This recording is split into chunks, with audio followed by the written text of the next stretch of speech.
Hi guys, welcome to this session in Power BI. In this module, I want to show you some of the simple analytical tools that you have when you transform your data. So I'm in the reports area of Power BI. I'm going to transform data just to have a look at the original data set. And what I've got in this example are three tables. So I'm on customers, I've got products, and I've got sales. Now, if I click on products for a minute, you've got this green line where you can hover your mouse on the green line and it gives you some statistics telling you whether you've got any errors in your data. You've got this ellipse in the bottom right hand corner. If you click on that, you get some other options that you might want to utilize. So for each column, you can just hover over that and it will tell you whether you've got any invalid data or not. You can also go to the View tab where you've got some more information. For example, if I tick this one, it's going to show me that information and give me the distribution of that column. And as I click across different columns, it will change it over to show you that information. Now, if I take that tick off, you've also got this option here, which gives you a little same sort of information, but as a preview across the top, which is quite cool. Take that one off. And then this one gives you the quality there, whether you've got any error messages or not. So that's the same as hovering over the little green line, but this time it's showing it for every single column. So it's a case of just utilizing the bits that's relevant to you, whatever you want to do. You can have both on like this, look, and then click through them and see that information. And you can just remove the ticks if you don't want to see that information anymore. And that would work for each table. You can hover over it just to get the actual information there, all valid, no inaccurate information. I quite like this view, to be honest. This gives you everything at once. Take that one off. And then customers, check that one last but not least. Everything looks good. Tick this one on and then just click through that and it gives you that information if there are any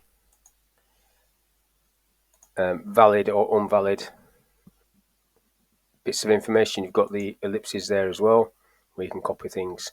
Take that one off. Take that one off. Just leave it like that.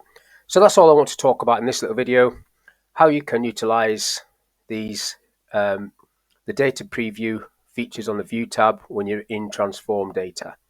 I'm just going to close this down. What I want to do now is I want to just publish this report and have a look at what you can do once you've published a report. So this is the publish icon. I'll click on that. I'm going to publish it to my workspace and then just select that as a location. And then it will publish that and then you can open that on the web browser. Just wait for it to do that.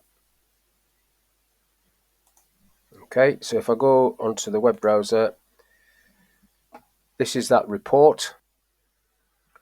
So if you click on these three ellipses here, you've got this option to pin to a dashboard, which you can pin to an existing dashboard or a new one. So there's the one I've already created. If I tick new, I'll call it, just call it dash for this, and then pin. So this is now pinned. I don't want that to the dashboard, and there you go. There it is as a dashboard. Now you've got some features on here. I can pin other things. If I go into a different report, go back onto my workspace and pick up a different one. That's the one I've just done there. I'll just go for drill through.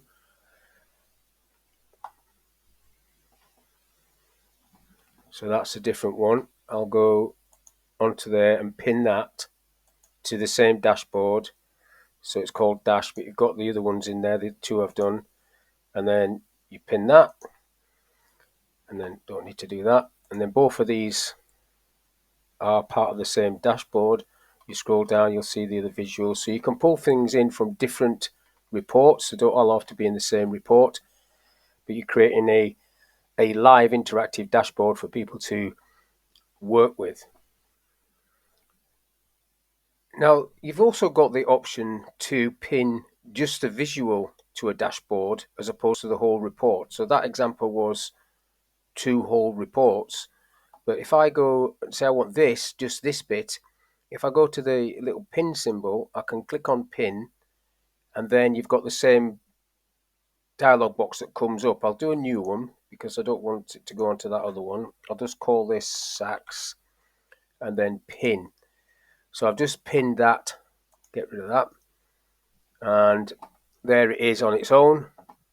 It's just the actual visual itself. Now if I go and get something else from this one, this report, drill through, let's say I want this visual, so I've got the little pin symbol there. I'll pin that one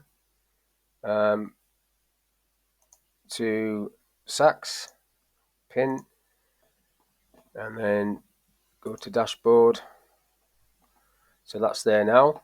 And then that's basically what you do. You just go through each of these reports and pull in the information that you want from that report and pin it to whichever dashboard that you have created.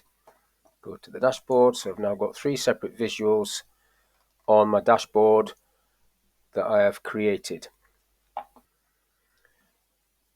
Once you've created a dashboard, you can quickly go back to your report by either just clicking on this or using these ellipses in the corner there. But if I click on this, this will go back to the base report. So you're clicking straight through to that report. I'll come back to my dashboard over here. That option is also on these ellipses in the corner there. So open report. But what you've also got in this list is manage alerts. So if I click on manage alerts, I haven't got any alerts, so I will create one, add alerts. So this is sum of spend, this visual, and you've got a threshold option here. It says above, but I want an alert if it goes below a certain figure. So remember, this is live data. So if I put a figure in there, say 30,000, I want an alert if it goes below 30,000. And you've got this option here. You can change that, and it says send me an email. That's okay. I'll save that and close the alert down. So this is looking at data. The data gets refreshed, that drops below 30,000, I will get an alert. So that's all I want to talk about in this little video: how you can create dashboards and how you can pull information from multiple reports into one single dashboard. So hopefully that information was of use. Thank you for your time, and I'll catch you in the next one.